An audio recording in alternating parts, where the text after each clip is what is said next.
So Mark Dreyfus makes a welcome return to the Sydney Institute.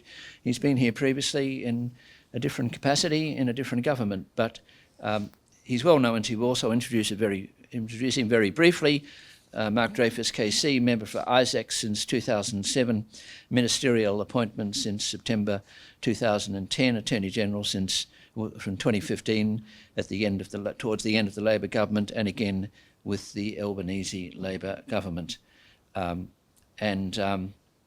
Attorney General speaking tonight on the topic transparency and accountability in politics and what it means. Attorney General, you're very welcome. Thank you.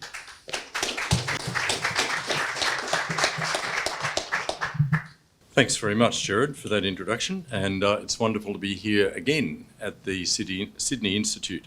Can I acknowledge the Gadigal people of the Eora Nation, the traditional owners of this land, and pay my respects to their elders past and present. Tonight I want to talk about transparency and accountability, what these concepts mean in modern politics, what they mean to the Albanese Labor government, what they mean to me. Modern politics is relentless, especially in a portfolio like mine, which has a large and broad set of responsibilities. I don't often get the chance to take a step back to reflect on what it means to do my job and why it matters. Thinking about my address to you tonight caused me to think about that. For decades, Gerard and Anne have brought together speakers and audiences. Sydney's the great beneficiary of their commitment to debate and discussion as a vehicle for progress. At a time when democracy is being challenged around the world, the contest of ideas has never been more important. All of us invested in the democratic project need to do more than wring our hands. We need to demonstrate what we are doing to act against anti-democratic tendencies. It's worth remembering that democracy has not always been a popular concept. Aristotle was not a huge fan. He thought it deviant. Churchill's reflections on democracy are often slightly misquoted. His full 1947 quote goes like this: "Many forms of government have been tried and will be tried in this world of sin and woe. No one pretends that democracy is perfect or all-wise. Indeed, it has been said that democracy is the worst form of government, except for all those other forms that have been tried from time to time."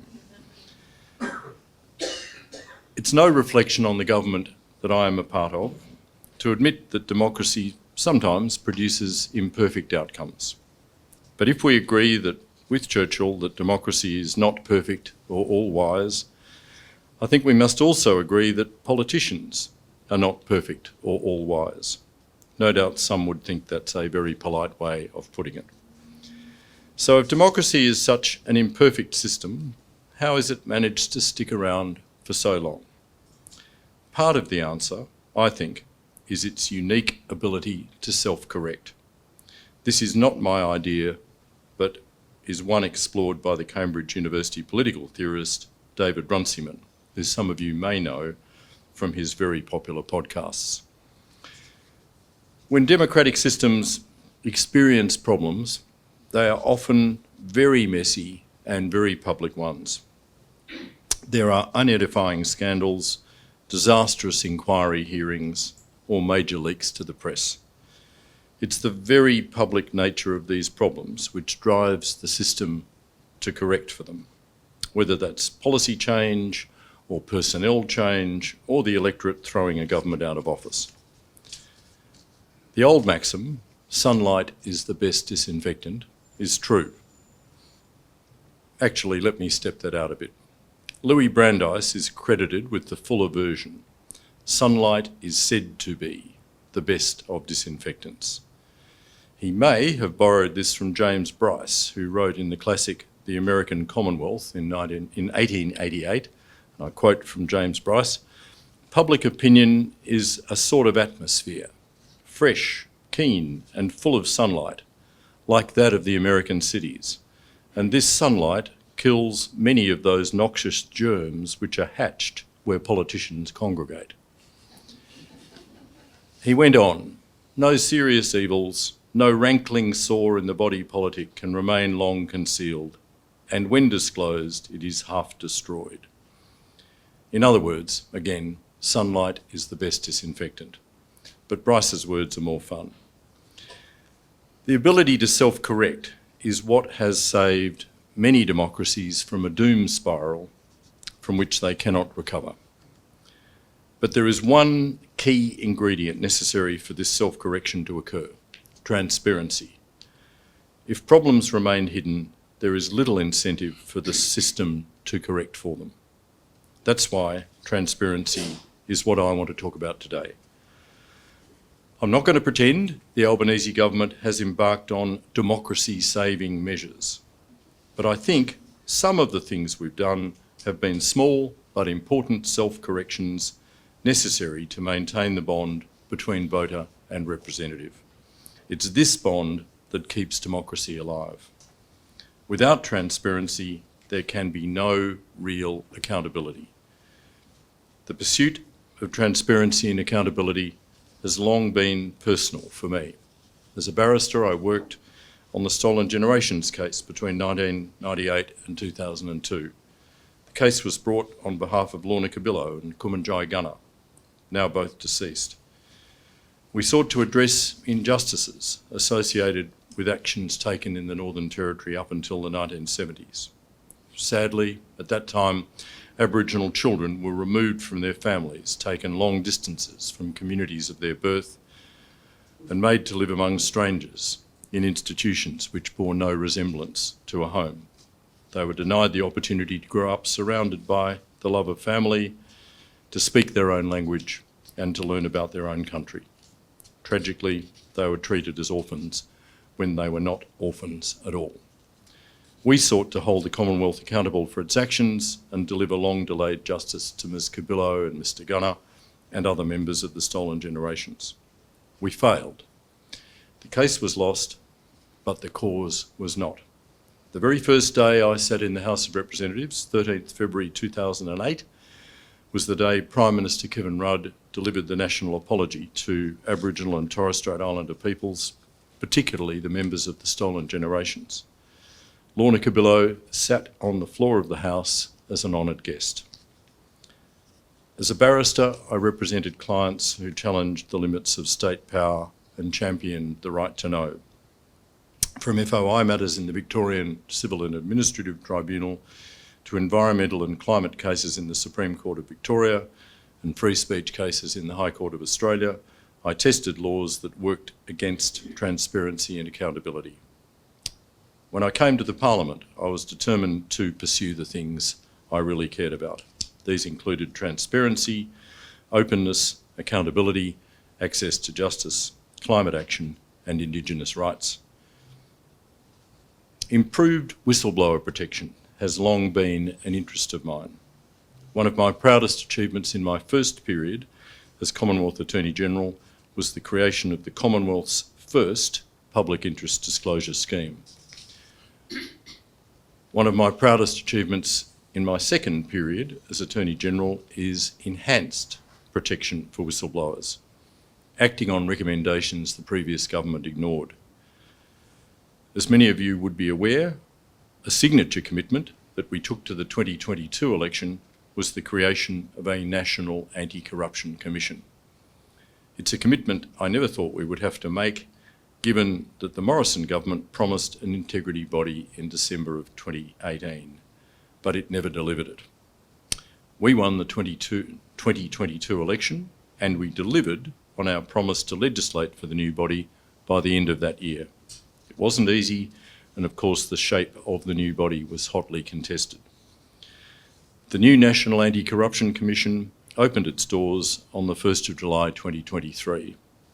The Commission has strong powers to detect, investigate and prevent corruption across the entire Commonwealth sector.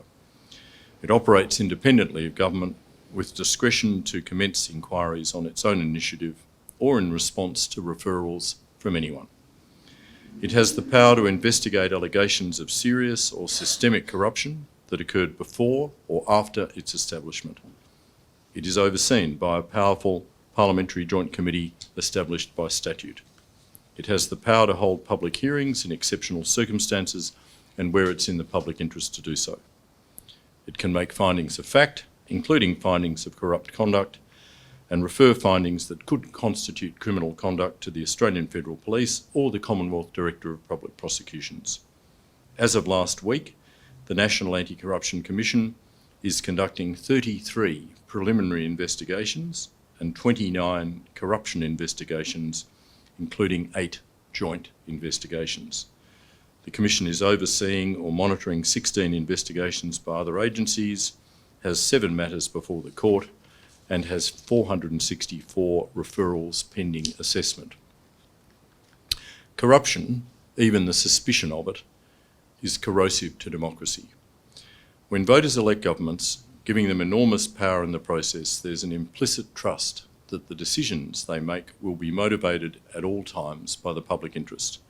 Institutions like the NAC are how we maintain that implicit trust. Alongside permanent bodies like the NAC, we have powerful royal commissions set up to investigate specific issues of concern. The Robodebt Royal Commission is a recent and notable example. Robodebt was shameful. I've previously called it a catastrophic failure of public administration, and it was. It must never happen again. Royal Commissioner Catherine Holmes uncovered shocking facts about what happened. She found that in early 2017, when, and I quote, Robodebt's unfairness, probable illegality and cruelty became apparent, unquote, the path taken by the former government, and I quote again, was to double down, to go on the attack in the media against those who complained, and to maintain the falsehood that in fact the system had not changed at all, end quote. Members of the former government, including the now leader of the opposition, have not apologised. If Robodebt had been allowed to stand unexamined, we would not have learned the lessons that need to be learned in order for it never to happen again. For a government to inflict such pain on Australians and there not to be an accounting for it would have been unforgivable. The Royal Commission has given governments of good conscience insights needed to ensure a scheme like Robodebt never happens again. The National Anti-Corruption Commission and the Robodebt Royal Commission are not the only significant pieces of work I've embarked on to improve transparency in government. Next month, the Administrative Appeals Tribunal will be abolished and the Administrative Review Tribunal will commence. It may not receive a lot of attention, but the commencement of the ART will represent the biggest reform to Australia's system of administrative review in half a century. The AAT's public standing was irreversibly damaged by the former government's appointment of 85 former Liberal MPs, failed Liberal candidates, former Liberal staffers and other close political associates without any merit-based selection process. A central feature of the new ART is a transparent and merit-based selection process for the appointment of non-judicial members. It's vital that users of our administrative review system can have confidence that the people making life-altering decisions for our community are there on merit. We're talking here about decisions such as whether a person qualifies for an aged pension, whether they receive compensation for an injury they suffered while serving their nation, or whether they receive NDIS funding for essential support. Transparency matters. It's a matter of pride to me that since coming to government, all AAT appointments have been made through a merit-based process. All appointments to the ART made to date and every one made in the future will also be merit-based. I've also reformed appointment processes for the Federal Court of Australia and the Federal Circuit and Family Court of Australia, introducing advertisements, expressions of interest and selection panels. The government has legislated transparent and merit-based selection processes for the Australian Human Rights Commission, not just to prevent the downgrading of the Commission in international forums, but in recognition of the important role it plays in the protection and promotion of the human rights of all Australians. And it is not just appointments. In June last year, we implemented a long neglected recommendation of the Royal Commission into Aboriginal deaths in custody by introducing real-time reporting of deaths in custody. National real-time reporting of deaths in custody enables greater public transparency of deaths in custody and accountability of all governments for their criminal justice systems. Internationally, we have acted to hold the Russian government to account by pursuing Russia for its role in the murder of passengers aboard MH17 and its illegal invasion of Ukraine. I have legislation before the Parliament to enhance oversight of intelligence agencies by the Inspector General of Intelligence and Security and the Parliamentary Joint Committee on Intelligence and Security. I hope that with its passage, a better balance will be struck between individual liberty and national security. I believe effective oversight improves the performance of our intelligence agencies and enhances our national security. I commissioned a review of Commonwealth secrecy provisions to examine the number, inconsistency, appropriateness and complexity of Commonwealth secrecy offences. And I should say at this point that there are some secrets that should be protected. As Cabinet Secretary and as the Minister responsible for the Australian Security and Intelligence Organisation and the Minister responsible for the Australian Federal Police, I recognise that the effective functioning of the Cabinet and the preservation of national security and law and order require some secrecy. The important thing is that the right balance be struck. As Attorney-General, I have removed gag clauses that stopped legal assistance providers in receipt of Commonwealth funding from engaging in advocacy. I was appalled by these gag clauses in opposition. In government, one of the first conversations that I had with an Aboriginal legal services provider, he told me that they couldn't talk to me about funding because it was prohibited by their funding agreement. This had to change, and it has. We've also passed legislation to make not only government employers but also business more accountable for poor conduct in the workplace, including acting on a recommendation in the Respect at Work report by introducing a positive duty on employers to take reasonable and proportionate measures to eliminate sex discrimination, sexual harassment and victimisation. My department supported the review of the former Prime Minister's secret ministries by Virginia Bell SC. These self-appointments were so secret they were hidden not just from the public but from Mr Morrison's own cabinet. Now, all ministerial appointments are published on the website of the Department of the Prime Minister and Cabinet. Consistent with Ms Bell's recommendations, acting ministerial arrangements are also published. I'm proud to have restored the 3-commissioner model at the Office of the Australian Information Commissioner. The first step in repairing the damage done to John Faulkner's Freedom of Information Reform project. Not only do we have 3 commissioners, but also none of them is forced to work from their kitchen table due to the paucity of resourcing. These are just some of the measures the Albanese Labor government has embarked upon to improve transparency and restore faith in government. We had a big job to do when we came to office. The practice of the former government had been to obfuscate and hide from difficult truths. Australians know when they're being taken for mugs, and they don't appreciate politicians who are not honest with them. The bond of trust between voter and representative had been stretched by the Morrison government. The repair work we have done since then may not make the headlines at election time. It may not even be rewarded by voters, but that's not the point. Those of us with the privilege of serving in the Cabinet have an obligation to serve more than our own interests. We can't take Australian democracy for granted. It takes work, it takes the courage to admit failure and invite examination. It demands transparency and accountability.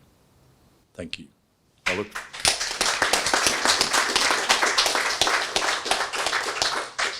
look forward to answering your questions. So many thanks for a very wide-ranging topic of a not specifically legal kind, which is exactly what this audience wants, I think. You mentioned your advertising positions of the family court, the family circuit court. I mean, as you well know, your most important appointment, I guess, is the High Court of Australia.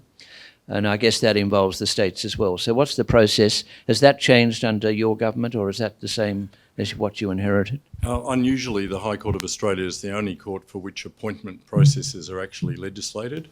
That's not the case for the Federal Circuit and Family Court of Australia, and not the case for the Federal Court of Australia, where there's really only constraints on having been admitted to practice for a number of years. For the High Court, there's a legislated requirement, it's been there for many decades, that requires the Commonwealth Government, in making appointments to the High Court, to consult with the states. So, of course, I've consulted with the states in respect of the appointment of the new Chief Justice and the two new puny justices that I've appointed, namely Robert Beach-Jones and Jane Jago. Robert being appointed from the Supreme Court of New South Wales and Jane being appointed from the Federal Court of Australia. I have somewhat expanded the consultation process, which is not required by law, other than as I've said, the consultation with the states. And I've said this publicly, I've written widely to people with an interest in the appointment process, the Chief Justices of Australia, the Law Societies and Bar Associations of Australia, the Law Council of Australia, and sought their proposals as to who might be appropriate to appoint.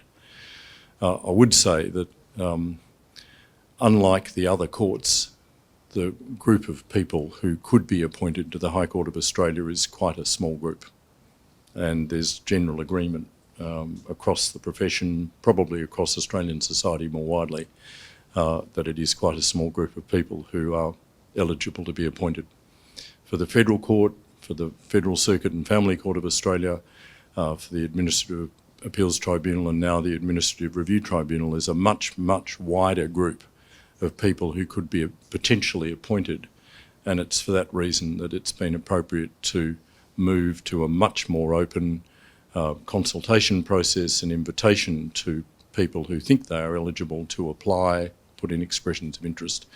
And it seems to be working, because I can say we've had a very deep field of applications and a very deep field of recommendations for all of the appointments that I've had to make in the legal area.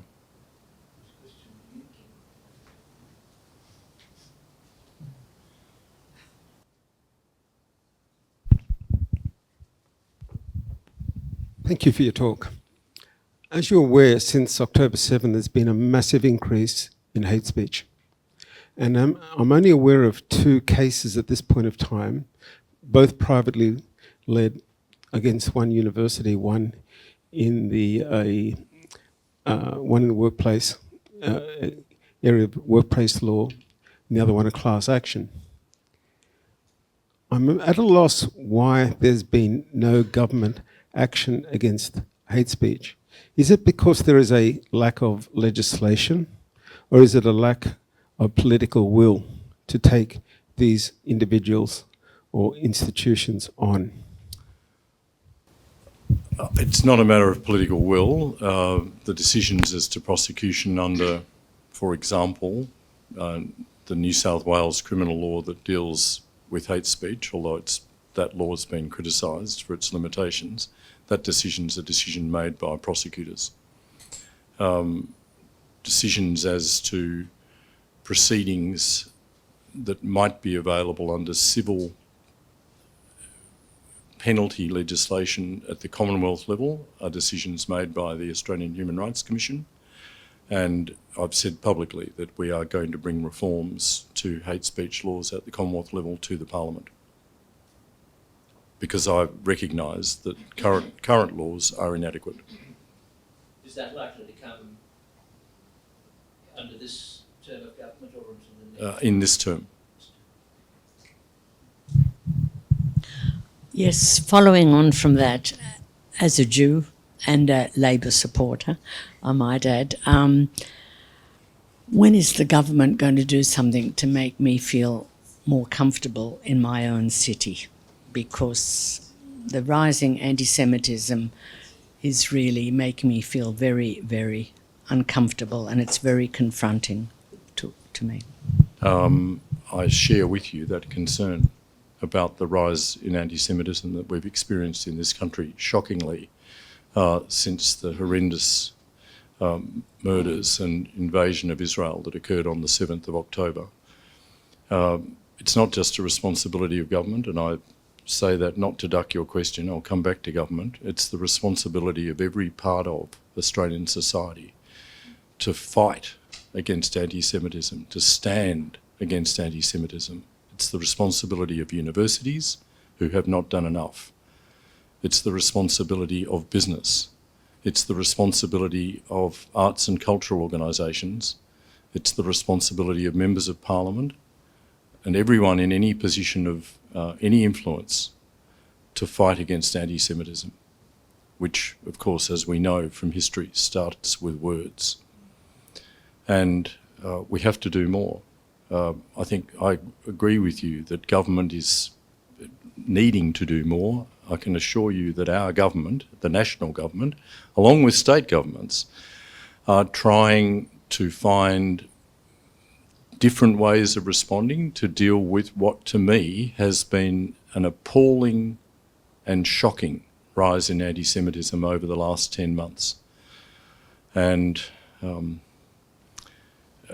I'll leave it there, but just to say I agree with your question that more needs to be done. It's not merely, though, by government that more needs to be done. We have been looking for ways to do more. I'm very proud that our government has been able to appoint Gillian Segal as the first commissioner for the first commissioner to, trying to think of her formal title. She's the commissioner against anti-Semitism, modelled on some 36 such commissioners that exist in countries around the world, notably, for example, Deborah Lipstadt, who is the anti-Semitism, the special envoy for combating anti-Semitism in the United States. That's one thing we can do. Gillian took up her role in early July, in time to go to the conference in Buenos Aires, part of the purpose of which was to commemorate a shocking attack on the Jewish Community Centre in Buenos Aires in 1994. This conference, in part, was an event to commemorate the 30th anniversary of that dreadful event in which some 80 members of the Jewish community of Buenos Aires perished. And she's now back in Australia. She went for a short time to meet with the other envoys. She's been in touch with those other envoys. I've been talking to Ms. Segal about her role, and I'm very much looking forward to hearing from her more with public statements about what more can be done. But a lot of her work, I suspect, will be work with universities, work with business, work behind the scenes, as it were, to encourage different actions by us all. I'd end by saying it's really important for particularly members of Parliament to act against anti-Semitism and to speak carefully in this area. Oh, thank you, Attorney, and I applaud all efforts to make things more transparent. It must be very difficult to do that. I find people approaching me saying that they often don't know about issues that are before the Parliament until it's too late to do anything about it. So, and yet these are matters that really affect our rights and our autonomy and even human life. So, for example, the digital ID, digital currency, the WHO pandemic treaty, most recently the prohibition on caring for newborn babies who survive abortion. All these issues are really important issues, and yet people say the first they heard of it was that it was, you know, either passed in the Parliament or didn't pass in the Parliament, conversely. And yet it's a matter that really they would care about. They would have contacted their local federal MP if they'd known. So I don't know, it's one thing to say we need more transparency, and I 100% agree with you, but it seems to me that there's a loss of communication between what's happening in the Parliament and everyday people. I was wondering if you'd care to comment on that and how we could improve that. I actually think we've got a fairly transparent legislative process at both the state and federal level. Not so sure at the local government level, but the area of government that I know most about is the federal sphere, and we don't ever legislate overnight. We legislate slowly. The rules of the standing orders ensure that a bill's first introduced, then it sits there and is debated later. This is just to get through one House of Parliament.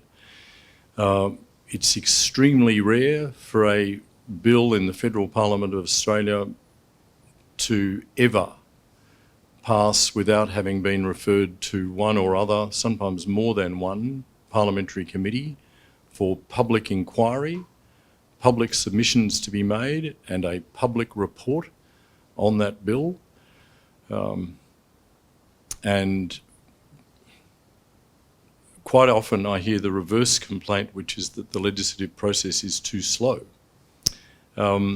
because of particularly inquiries that often take quite some time. Our government does not have the numbers in the upper house of the Australian Parliament, to state the obvious, and if the other parties in the Parliament wished there to be an inquiry and wished to set a long period for that inquiry, as has happened to a number of my bills, I'm stuck. I have to endure that lengthy inquiry and a lengthy delay sometimes in passage of legislation. But by and large, I think we have a very transparent process.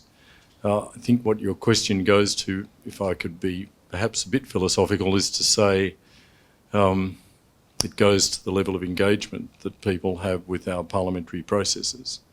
And we could all perhaps wish for greater levels of civic engagement and perhaps teaching of civics in Australian schools. I don't think Australia compares favourably with the United States in that regard, where there's a great deal more effort put into teaching students at both primary and secondary school level about their constitution, about their system of government, about the way lawmaking works. Thank you, Mr. Attorney. Under the previous government, there were search warrants executed against ABC and News Corp journalists. What steps is the government taking to protect journalists from that sort of behaviour from government? And the second part of my question is, you mentioned the FOI Act. The FOI Act is notoriously known within the legal industry as preventing disclosure, and it's a vital piece of transparency legislation, and it's got stricter and stricter and stricter. The previous government used to send all truckloads of documents through Cabinet and claim Cabinet confidentiality through that process. Does this government have any plans to improve transparency through amending the FOI Act, which is long overdue? On the second part of your question first, John Faulkner in 2010 brought to the Parliament reforms to the Cabinet exemption, which restrict quite, I'm the Cabinet Secretary, I have to look at this, which restrict quite tightly that claim for Cabinet exemptions. It's not a claim that we would make very frequently. It's confined to actual documents, not the truckloads that you use metaphorically there, which did occur under some former governments. It's confined to the documents that actually are on the table in Cabinet, which is quite a small number of documents.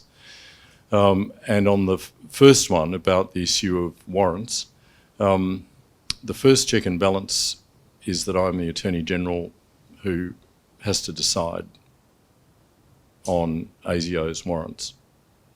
And I take the role of journalists extremely seriously.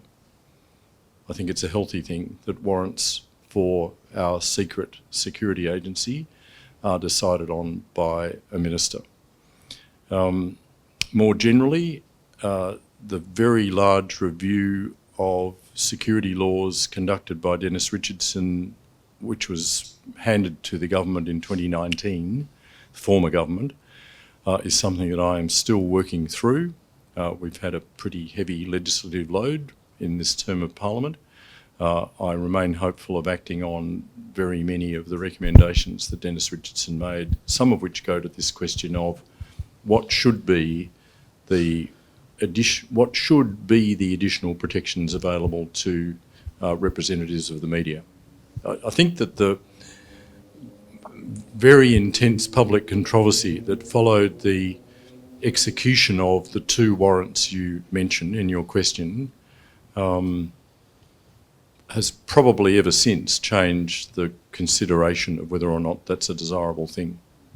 Bear in mind that the decision to seek a warrant comes from investigative or prosecuting agencies in the first place. They have to make a decision. Just on that, as a quick comment comes through on the Zoom, which makes the point about the ABC raids, and the audience member says, were they not raids of the Australia Federal Police? And then who could stop an Australian Federal Police raid? Can an Attorney General do that? Australian Federal Police warrants are not under the same legislation as ASIO. Australian Federal Police warrants are issued by a range of issuing authorities, which include relatively low-level officers of relatively inferior courts, and a much wider group of issuing authorities is available for Australian Federal Police warrants. One of the things that Dennis Richardson looked at is the question of who should be the issuing authority. The United Kingdom has instituted reforms in relation to a whole range of their warrants, which have, in a sense, raised the level of who should be the issuing authority. Where does the telecommunications industry ombudsman fit in, please? The telecommunications industry ombudsman is an officer in the Department of Communications. I'm the wrong minister. This is me ducking. I'm the wrong minister to ask about the telecommunications industry ombudsman. I'm aware of that office. It's the place where Australians can go to complain about the actions of telecommunications companies.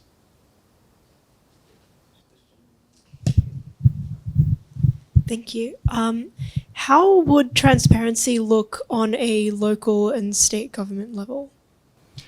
It's a good question. There's a similarity of Australian systems of government in method, but obvious differences because they deal with different areas of administration. State governments are more similar to the federal government than local governments, which are to some extent their own type of creature.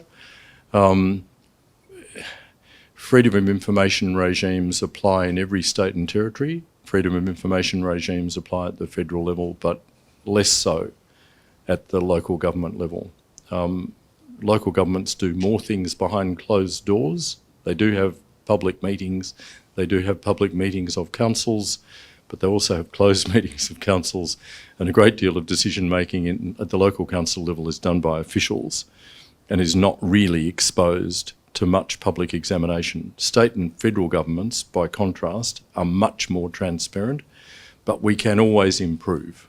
That's in part what my talk's about. It's to say this is a continuing process of looking at how we can achieve greater transparency.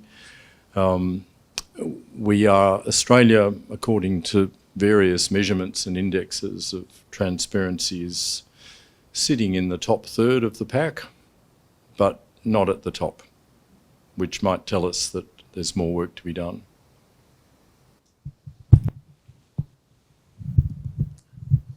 Mr. Attorney General, question.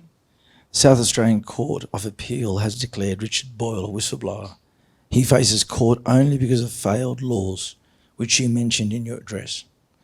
I do not want you to comment on the judicial proceedings, but would you like to know why you are not intervening in your capacity as Attorney General to end this prosecution in exceptional circumstances of this case, which is clearly not in the public interest? There's some constraints about me answering the question directly because Mr. Boyle is appealing the decision of the South Australian Court of Appeal. Thus far, Mr. Boyle was unsuccessful. This is a preliminary point trial. Thus far, Mr. Boyle was unsuccessful before Judge Kadelka in the District Court of South Australia and has been unsuccessful before the Court of Appeal, where 3 judges of the Court of Appeal in South Australia agreed with Judge Kadelka. That he has now appealed to the High Court of Australia. So I am likely to be a party to that case in the High Court of Australia because it concerns the legislation that I administer, the Public Interest Disclosure Act. And I'm going to end, and I'm not going to answer your question about intervention. I'm going to end by saying I would suggest to anyone with an interest in Mr. Boyle's case, read both the judgment of published judgment of Judge Kadelka in the District Court and the published judgments of the judges in the court, the 3 judges in the Court of Appeal, and consider what conduct Mr. Boyle is before the court in relation to. Okay, now I've got another Zoom question. Have I got? So I don't have to find this. Yeah, the question is that there's been some criticism in the media, which won't surprise you, that How the Albanese unusual, Gerard. the Albanese government promised a lot in relation to transparency and hasn't delivered enough. I don't think people are saying that nothing's been delivered, but have you delivered as much as you could in your first term? I'm not going to claim.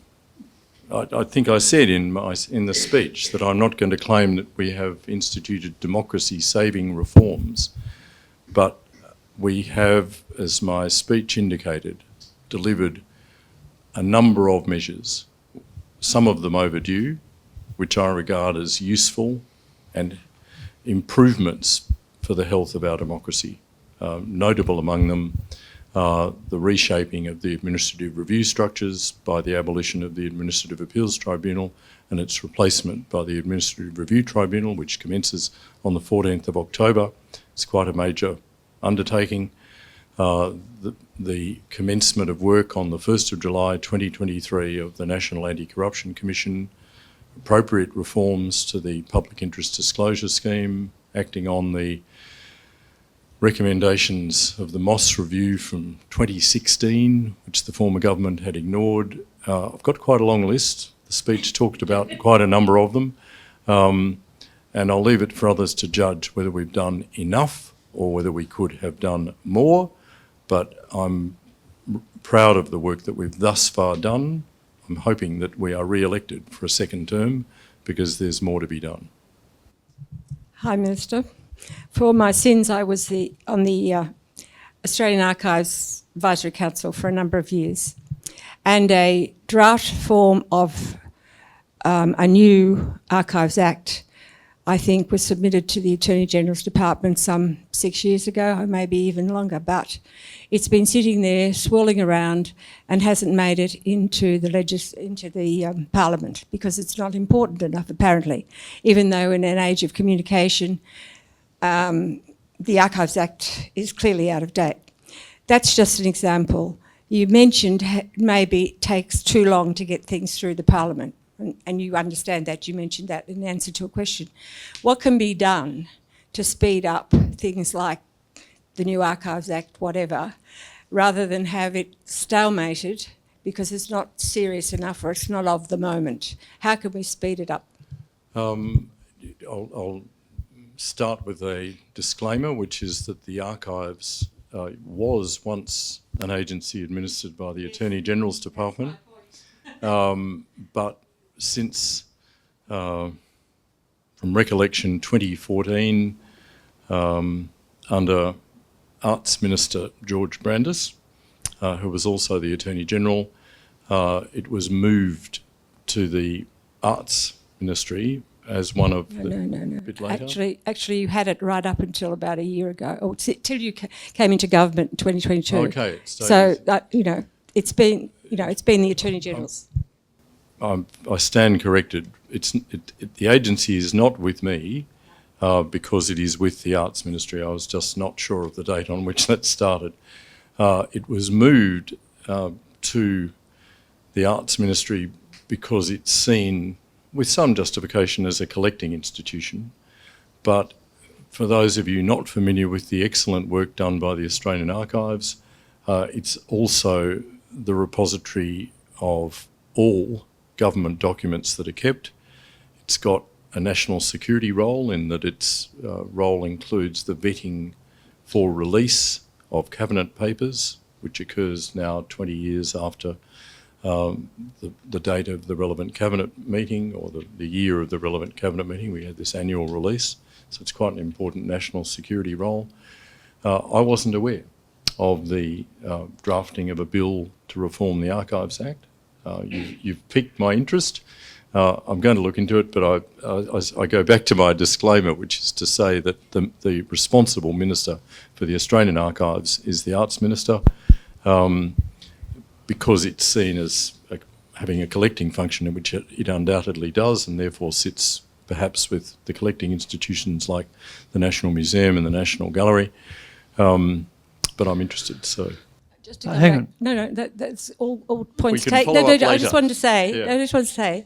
that's good. But I really was saying, how do you speed up other things that should go through the Parliament, but because of the pressures of the moment, they get left. Legislatively active governments, and historically Labor governments, progressive governments, are more legislatively active than Conservative governments, sometimes face pressure of business constraints. And it's about making sure there's sufficient parliamentary counsel, the people that draft laws.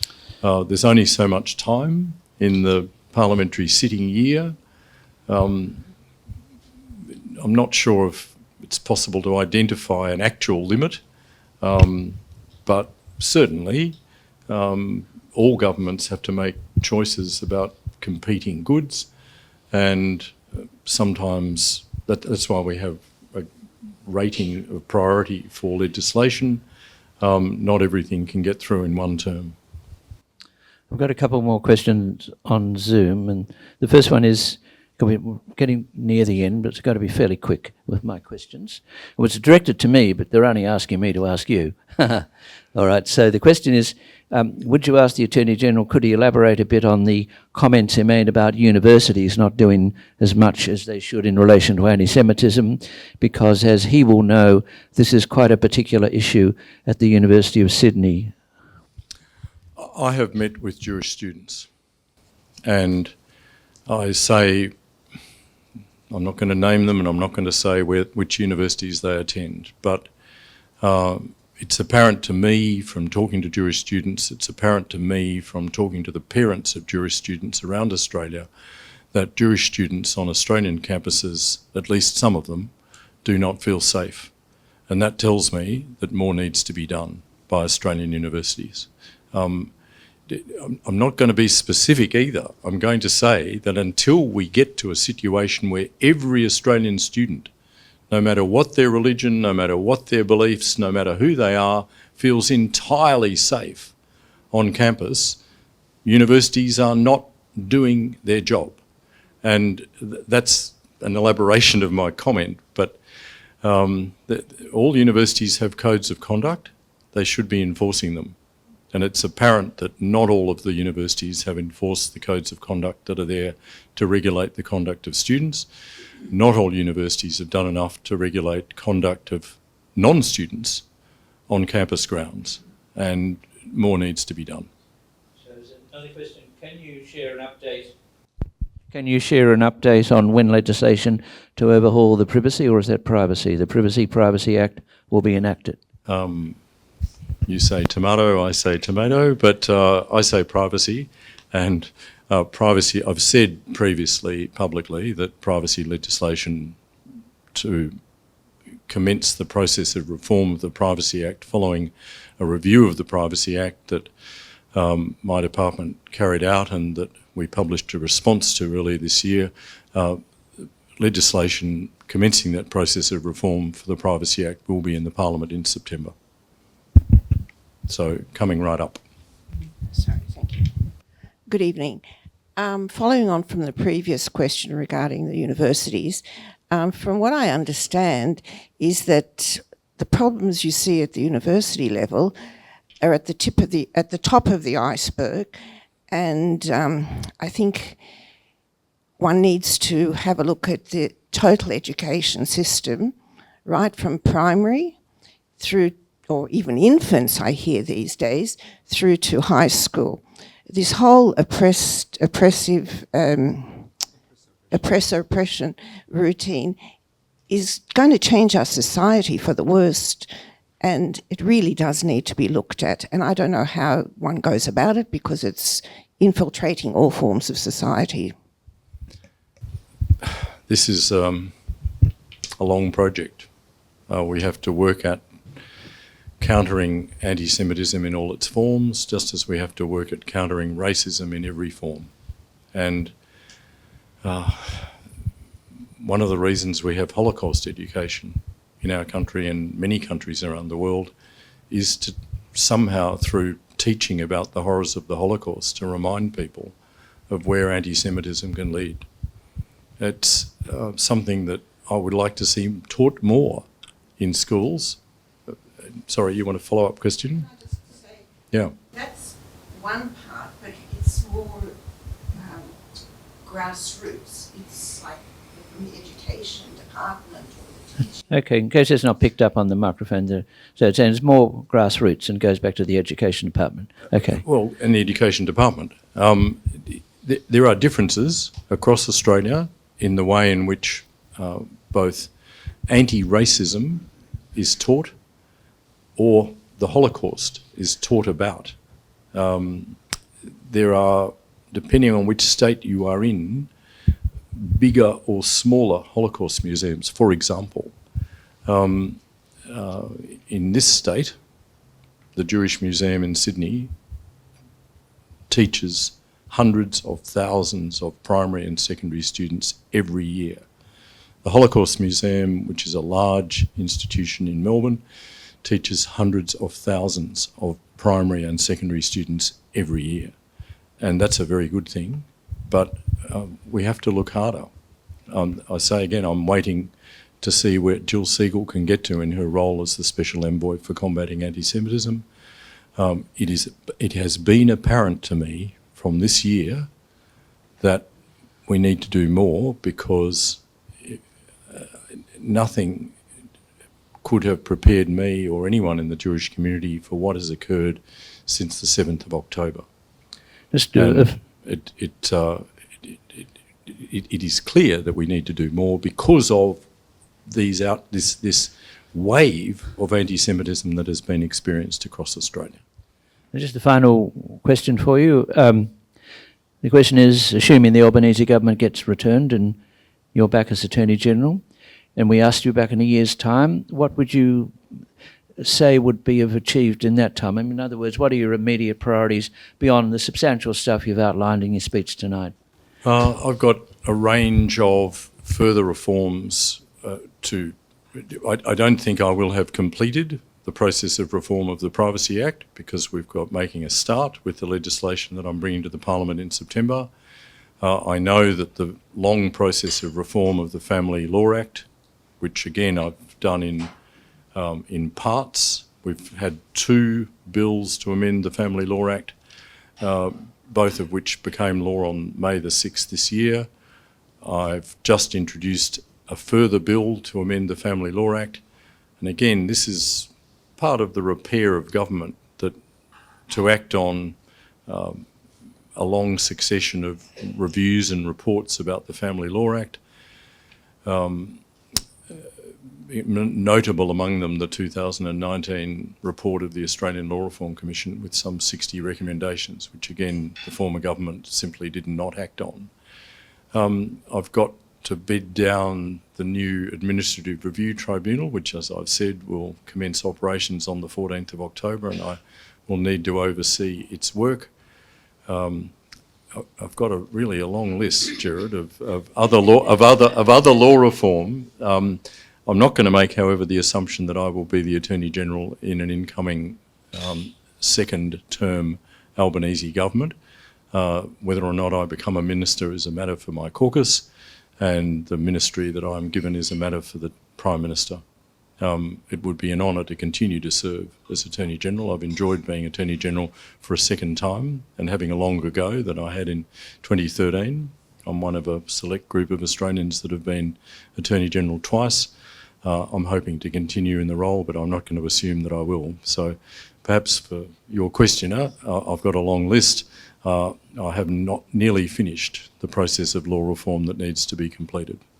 Many thanks. Thanks, Gerard.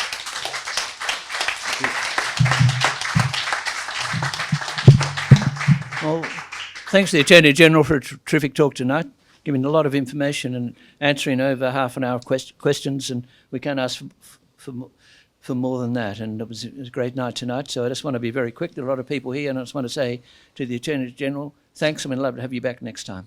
Thank you. Well done.